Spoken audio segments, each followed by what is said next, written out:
Hello नमस्कार दोस्तों। कैसे हैं आप सभी। आई होप सभी अच्छे ही होंगे और आपकी तैयारी भी अच्छी चल रही होगी। पिछली क्लास के अंतर्गत हमने राजस्थान में सिंचाई परियोजना के विषय में डिटेल से बात की थी। अभी राजस्थान जीके के अंतर्गत राजस्थान जियोग्राफी का जो नेक्स्ट हमारा टॉपिक आता है वो है राजस्थान की मृदा। राजस्थान में जो मृदा यानी कि मिट्टी है वो किस किस प्रकार की होती है, क्या क्या इसमें महत्वपूर्ण विशेषताएं हैं जहाँ से क्वेश्चन बनने की संभावना रहती है। जितने भी राजस्थान में होने वाली प्रतियोगी परीक्षाएं हैं उन सभी में आपका यहाँ से एक क्वेश्चन आपको जरूर देखने को मिलता है, इसलिए बहुत ही ज़्यादा महत्वपूर्ण टॉपिक है। शुरू करते हैं। देखिए बिना देरी करते हुए, मृदा का अध्ययन कहलाता है। भाई मिट्टी का जिस शाखा में अध्ययन करते हैं या मृदा का अध्ययन करते हैं उस मृदा के अध्ययन को हम पेडोलॉजी कहते हैं। कई बार तो यही पूछ लिया जाता है, पेडोलॉजी कहा जाता है। मृदा के निर्माण के कारक या मृदा निर्माण कौन से कारकों से होती है, तो उन कारकों की बात करें। देखिए यहाँ पर सबसे ज़्यादा जो कारण होते हैं वो खनिज पदार्थों से मृदा का निर्माण होता है, 45% लगभग। उसके बाद में हम बात करें तो मृदा वायु से, यानी कि मिट्टी का निर्माण मृदा वायु से हो जाता है 25%।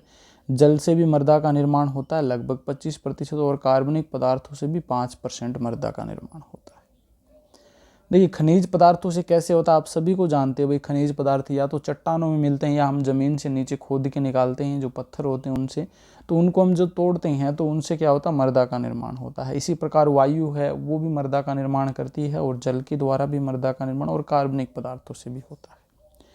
ये इतना ज़्यादा महत्वपूर्ण नहीं है, जहाँ से क्वेश्चन बनेगा वो आपको बता दूंगा किस प्रकार से वो महत्वपूर्ण हो सकते हैं। राजस्थान में मिट्टियों का वर्गीकरण निम्न प्रकार है। मृदा में सर्वाधिक विषमता देखने को मिलती है। भाई राजस्थान में जैसे मरुस्थलीय भाग है वहाँ पर मरुस्थलीय बलुई मिट्टी देखने को मिलती है, और जब हम अरावली प्रदेश की बात करें तो वहाँ पर आपको पथरीली मिट्टी देखने को मिलेगी, और इधर हम हाड़ौती प्रदेश में चले जाएंगे तो वहाँ पर काली मिट्टी पाई जाती है। मैदानी प्रदेश की बात करें तो वहाँ पर जलोढ़ मिट्टी पाई जाती है। तो विषमता हमें जरूर देखने को मिलती है राजस्थान के अंतर्गत। तो सबसे पहले मरुस्थलीय मिट्टी की हम बात करें, इस मिट्टी में जल धारण करने की क्षमता अधिक होती है, इस कारण इसे प्यासी मिट्टी भी कहा जाता है। राजस्थान में सर्वाधिक विस्तार इसी मिट्टी का है, क्योंकि भाई राजस्थान का जो पश्चिमी भाग है वो ज़्यादा है पूर्व की तुलना में, तो इसी कारण से ज़्यादा जो मात्रा है वो इसी की है, मरुस्थलीय मिट्टी की। विस्तार कहाँ कहाँ भाई देखिए, बीकानेर, जैसलमेर, बाड़मेर, जोधपुर ग्रामीण, जोधपुर भी आ जाएगा इसमें, फलोदी है, चूरू है, अनूपगढ़, श्रीगंगानगर, हनुमानगढ़, मुख्य रूप से ये हैं भाई। इसके अलावा और भी हैं जिनमें मरुस्थलीय जो मिट्टी वो देखने को मिलती है, जैसे कि झुंझुनू वगैरह में भी है, लेकिन वहाँ पर थोड़े मिक्स देखने को मिल सकती है। मुख्य रूप से अगर बात करें मरुस्थलीय मिट्टी तो वो इन जिलों में देखने को मिलेगी। यहाँ पर कौन सी फसल का उत्पादन कर सकते हैं, कौन सी फसल लगा सकते हैं भाई, जीरा, इसबगोल, ग्वार, बाजरा, मोठ, चना। जीरा, इसबगोल, ग्वार, बाजरा, मोठ, चना, ये फसलें हैं इस क्षेत्र में हम बो सकते हैं, या इनका उत्पादन किया जा सकता है मरुस्थलीय मिट्टी के अंतर्गत। यहाँ पर देखिए सभी मिट्टियाँ एक बार दे रखी है, तो इसको हम थोड़ा सा इसको देख लेते हैं मैप के अंदर। ओके, अब ठीक है, एक बार समझ लीजिए भाई। ये वाला जो भाग है ये पश्चिमी क्षेत्र है भाई, ये अरावली प्रदेश हो गया, इसके पश्चिमी क्षेत्र है, तो इसमें आपको मरुस्थलीय मिट्टी देखने को मिलती है पूरे के पूरे भाग में। ठीक है, इसके बाद में ये दूसरा ये भाग है आपके अरावली से पहले वाला भाग है, ये अरावली का टच में, और अरावली ये थोड़ा सा भाग आपका उत्तर पश्चिमी जो मरुस्थलीय प्रदेश है उसका है। तो इसमें आपको भूरी रेतीली मिट्टी देखने को मिलती है, भूरी रेतीली मिट्टी, जिसमें आपका नीम का थाना, झुंझुनू, सीकर, इधर आपका आ जाएगा भाई अजमेर का कुछ भाग है, नागौर है, पाली आ जाएगा, ये इनके कुछ भाग हैं जो भूरी रेतीली मिट्टी के अंतर्गत आते हैं। अगर ऊपर की ओर जाते हैं, इधर आपका अलवर, भरतपुर, डींग, धौलपुर, करौली, सवाई माधोपुर, ये जो क्षेत्र है यहाँ पर जलोढ़ मिट्टी आपको देखने को मिलेगी। और इसी के नीचे टोंक है, दूदू है, जयपुर है, इधर अजमेर भी आ जाएगा, इनमें आपको लाल पीली मिट्टी देखने को मिलती है। और हाड़ौती प्रदेश में आपको काली मिट्टी देखने को, मध्यम काली मिट्टी। फिर इसके इस साइड में आएंगे तो चित्तौड़गढ़ वगैरह ये आ जाता, भीलवाड़ा आ जाता है। इनमें आपको लाल काली मिट्टी देखने को मिलेगी। इधर नीचे आपका प्रतापगढ़ आ जाता है, बांसवाड़ा आ जाता है, तो इनमें लाल काली मिट्टी देखने को मिलती है। फिर इधर यहाँ पर अजमेर, अजमेर के नीचे आपका इधर ये उदयपुर वाला क्षेत्र है, यहाँ पर राजसमंद है, तो ये पर्वतीय मिट्टी इनमें देखने को मिलेगी, पर्वतीय मिट्टी। और 7 नंबर पे ये लाल लोमी मिट्टी यहाँ पे देखने को मिलती है, जिसमें कुछ भाग बांसवाड़ा का है, डूंगरपुर का है, कुछ यहाँ पर आपका सलूमबर का आ जाएगा। और ये जो भाग है इधर ये आपका सिरोही वाला जो क्षेत्र है, इसमें लवणीय मिट्टी आपको देखने को मिलेगी। तो 9 प्रकार हमने यहाँ पे देख लिए। एक बार फिर से इन चीज़ों को क्लियर कर लेते हैं भाई, आपको मैप से अच्छे से समझ में आ जाता है। देखिए ये वाला जो भाग है पूरा का पूरा ये आपका मरुस्थलीय मिट्टी के अंतर्गत आ जाता है। फिर थोड़ा सा इसका भाग जो अर्ध मरुस्थलीय क्षेत्र है ना, उनकी बात करते हैं, तो उसमें देखिए ये झुंझुनू, सीकर, ये चूरू, ये वाले जो भाग हैं ये भूरी रेतीली मिट्टी के अंतर्गत आते हैं। फिर इधर ये जल जो जहाँ पर नदियाँ प्रवाहित होती है, जिसमें आपका भरतपुर है, ये अलवर है, भरतपुर है, कोटपुतली, बहरोड है, इसके अलावा डींग है, धौलपुर है, करौली है, ये थोड़ा सा भाग जयपुर का है, सवाई माधो, ये जलोढ़ मिट्टी के अंतर्गत आ जाती हैं। ये वाला क्षेत्र आपका लाल मिट्टी, लाल पीली मिट्टी के अंतर्गत आता है। हाड़ौती का ये वाला जो क्षेत्र मध्यम काली मिट्टी में आ जाएगा, और ये पूरा का पूरा ये आपका लाल काली मिट्टी के अंतर्गत है। और ये जो बांसवाड़ा डूंगरपुर है, थोड़ा सा हिस्सा बांसवाड़ा का भी आता है इसमें, और ये ऊपर राजसमंद है, ये आपकी लाल लोमी मिट्टी के अंतर्गत आते हैं। और पर्वतीय मिट्टी के अंतर्गत ये आपका यहाँ पर तो अजमेर आ जाएगा, ये नीचे आपका उदयपुर आ जाएगा, और ये आपका सिरोही है जिसमें लवणीय मिट्टी पाई जाती है। तो ये देखिए भाई 9 प्रकार हमने यहाँ पे देख लिया। अब इनको समझ लेते हैं थोड़ा सा।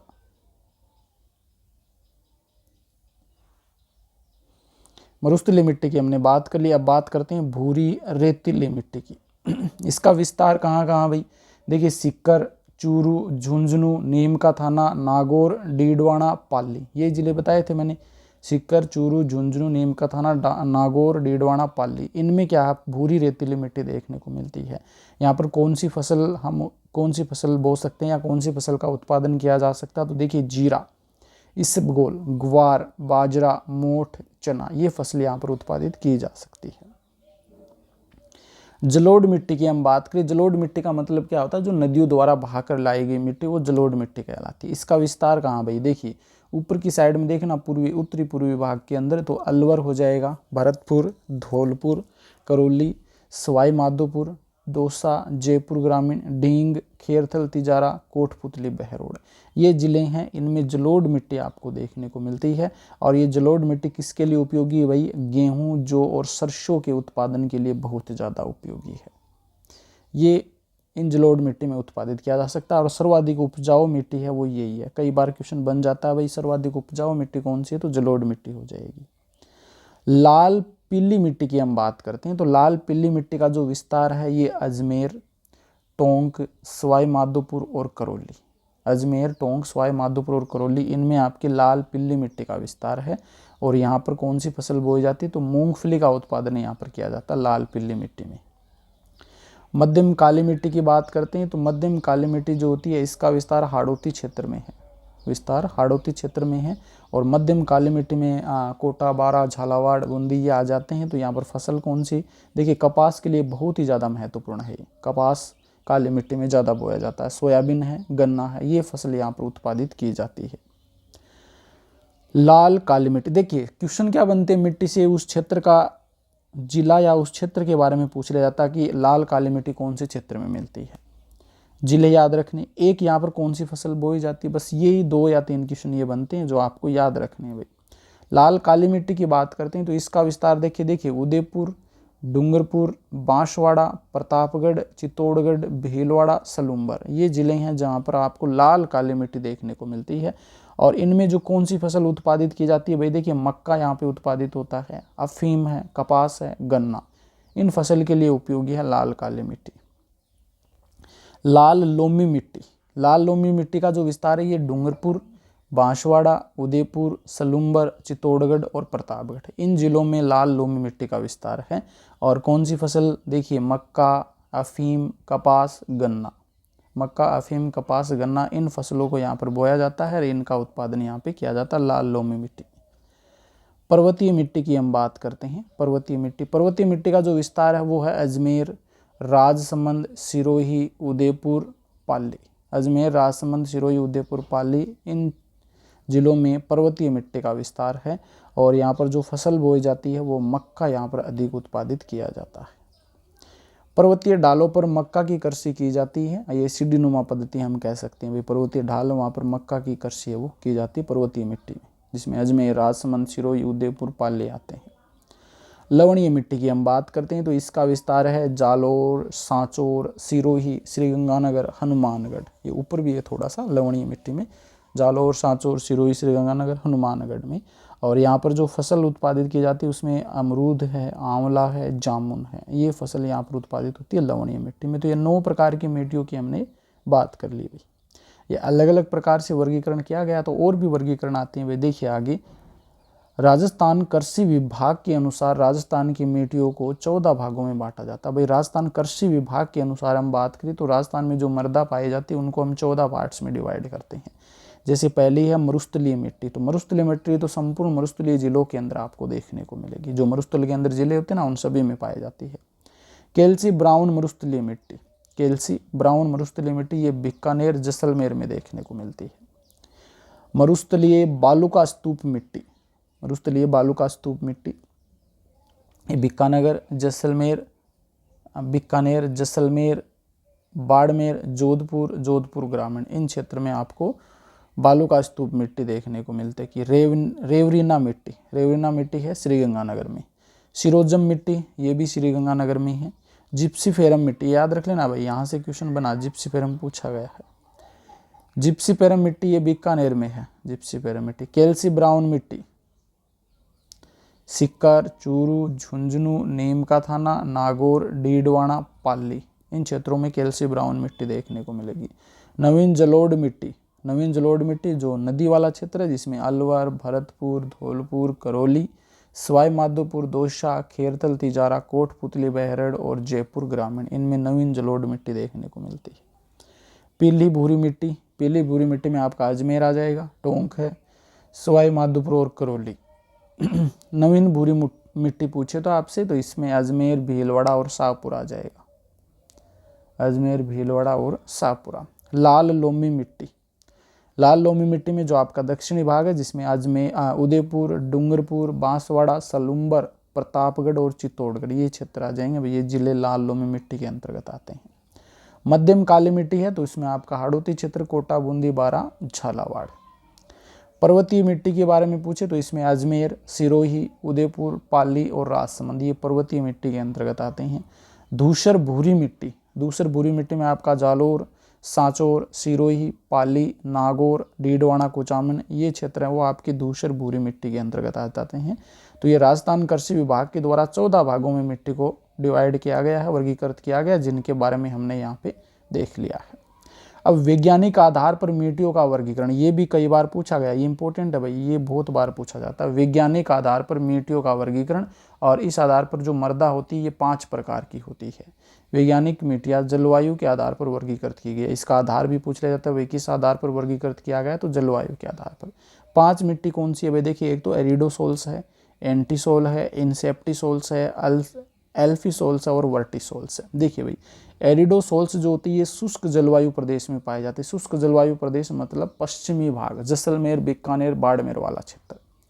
एंटीसोल्स के बारे में पूछे तो इसमें अर्ध शुष्क तथा शुष्क जलवायु प्रदेश आ जाएगा। कुछ भाग इसमें आपका अर्ध शुष्क क्षेत्र जिसमें आपका झुंझुनू वगैरह ये आते हैं, हनुमानगढ़ है, ये ऊपर का भाग गंगानगर है, नागौर है, पाली, जोधपुर ये आ जाते हैं। और शुष्क में जोधपुर का कुछ भाग, जैसलमेर का थोड़ा सा भाग है, ये आ जाते हैं इसके अंतर्गत। आगे बात करेंगे, मैप के द्वारा समझेंगे भाई इसको।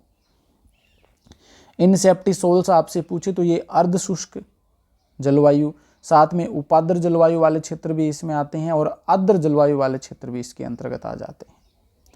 भाई एरिडोसेल्स में शुष्क जलवायु प्रदेश मतलब पूरा का पूरा पश्चिमी भाग आ जाएगा, जैसलमेर वाला भाग। एंटीसोल्स ये अर्ध शुष्क व शुष्क जलवायु प्रदेश, ये अर्ध शुष्क और शुष्क जलवायु प्रदेश हम पहले पढ़ चुके हैं भाई राजस्थान की जलवायु के अंदर, तो आपको इसमें दिक्कत होनी नहीं चाहिए।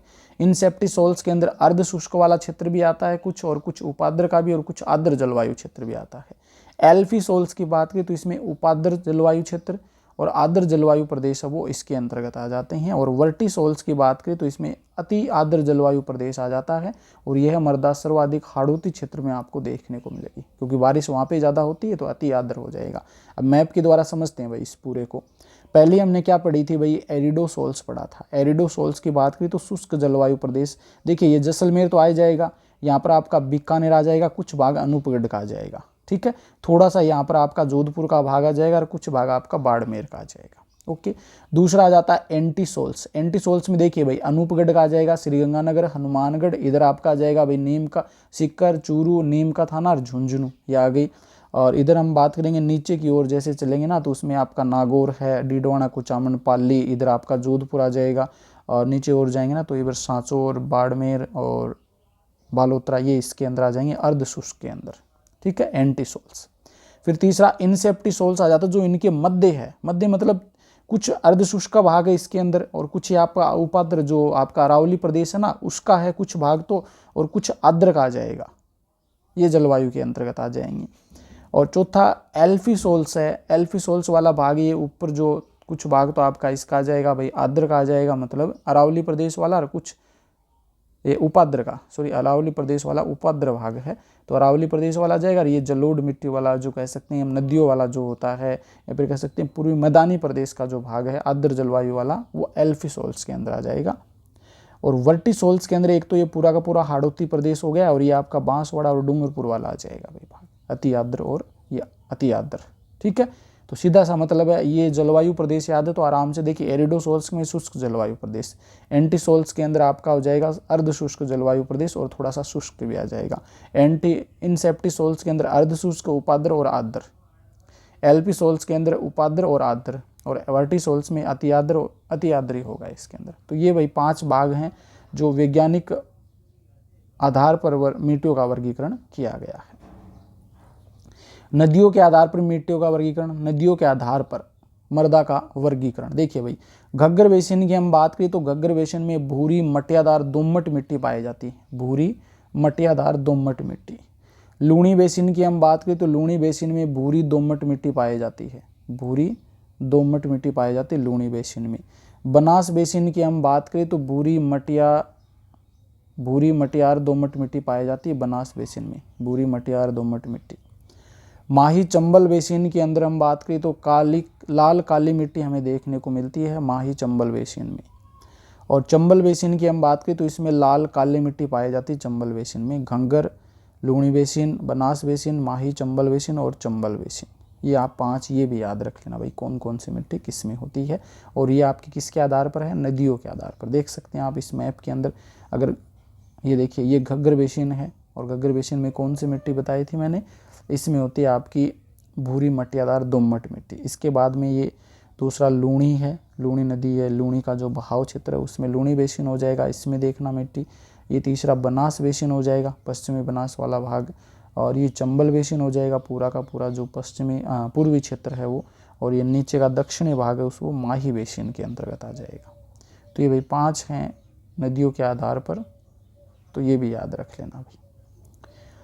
मृदा की समस्याएं क्या क्या रहती हैं, वर्गीकरण देख लिया। समस्या की बात करते हैं तो एक तो वायु अपर्दन याद रख लेना भाई। पश्चिमी राजस्थान में अत्यधिक गति से चलने वाली वायु के द्वारा मृदा एक स्थान से दूसरे स्थान तक चली जाती है, तो इस प्रकार के अपर्दन को वायु अपर्दन कहते हैं। इस प्रकार के अपर्दन को वायु अपर्दन कहा जाता है। वायु अपर्दन निक्षेप का साधन भी है, वायु अपर्दन है ये निक्षेप का साधन भी है। इस प्रकार के अपर्दन को क्षैतिज अपर्दन के नाम से भी जाना जाता है। इस प्रकार के अपर्दन को क्षैतिज अपर्दन के नाम से भी जाना जाता है, जो जैसलमेर, बाड़मेर, जोधपुर, बीकानेर, चूरू, सीकर जिलों में सर्वाधिक होता है। इन जिलों में हमें विभिन्न प्रकार के बालू का स्तूप या रेत के टिल्ले देखने को मिलते हैं, जो वायु के द्वारा निर्मित होते हैं। तो ये थोड़ा सा ध्यान रख लेना, जो वायु के द्वारा अपर्दन होता है। सबसे ज़्यादा ये वायु अपर्दन ही होता है पश्चिमी भाग में।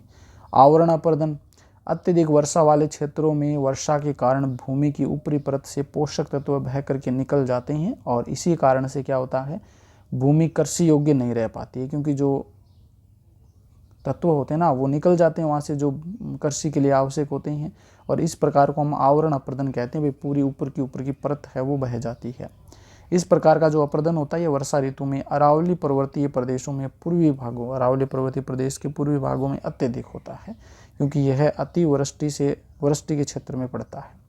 इस प्रकार के अपर्दन को चादरी अपर्दन भी कहा जाता है तथा यह सिरोही, राजसमंद और उदयपुर में अत्यधिक होता है। आप सभी को पता है पहाड़ से जब नदियाँ निकलती है तो वो मिट्टी अपने साथ में बहा कर ले जाती है, और मिट्टी बहा कर ले जाती है तो उसमें आवश्यक तत्व भी चले जाते हैं, तो इसी कारण से ये अपर्दन होता है। फिर अवनालिका अपर्दन, ये भाई पूछा गया है। अवनालिका अपर्दन कई बार पूछा गया कि इस प्रकार का अपर्दन नदी के द्वारा किया जाता है, और सर्वाधिक ये जो होता है ये धौलपुर, करौली, सवाई माधोपुर, कोटा में होता है, क्योंकि सर्वाधिक ये चंबल नदी के द्वारा होता है भाई, और चंबल नदी है वो इन्हीं क्षेत्र में प्रवाहित होती है, और यही अवनालिका अपर्दन के लिए रिस्पॉन्सिबल होती है। सेम की समस्या, तो यह समस्या उस क्षेत्र में होती है जहाँ जल की मात्रा अधिक होती है, क्योंकि जल मृदा परिच्छेदिका में चला जाता है। भाई इसमें होता क्या है कि नीचे की जो कैल्शियम जैसे तत्व होते हैं वो ऊपर आ जाते हैं और जल नीचे चला जाता है, और इसी कारण से वो कृषि के लिए वो समस्या पैदा हो जाती है।